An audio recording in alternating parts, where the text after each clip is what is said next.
When you borrow money from the shop, unapoomba pesa kwa duka, listen, even the men online, wasikilize hata you take wanaume, things on credit munachukua vitu kwa madeni, and you don't pay. kwa mkopo alafu haumlipi. You borrow someone money from Catholic Unaomba mtu pesa kutoka kanisa la or Katoliki anywhere else ama mahali popote pale, and you don't pay. alafu haulipi. When they come for their money, Alafu siku wanakujia pesa you yao, are very rude wewe ni and abusive. unawatukana.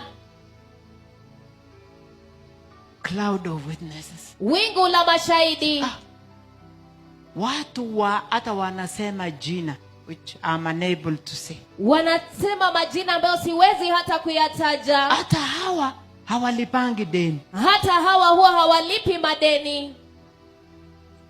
You are spoiling for the Lord. Wewe unamharibia Bwana. Another lady, binti mwingine huko kwetu, she doesn't come to this ministry. Huwa hakuji katika huduma hii. A senior person, mtu wa ngazi ya juu kabisa, akaenda akachukua deni huko ya pesa mingi. Alienda akachukua deni ya pesa nyingi. One morning, asubuhi moja, I see a phone call. Ninaona simu. Say, ma'am, she calls me, ma'am. Huwa ananiita mama. Mama, I've called you after a long time. Mama, nimekupigia baada ya muda mrefu. I just want to ask you. Nataka tu nikuulize. In your church, katika kanisa yenu, people don't pay their debts? Watu huwa hawalipi madeni yao. It's a question. Anauliza, je, katika kanisa lenu watu huwa hawalipi madeni?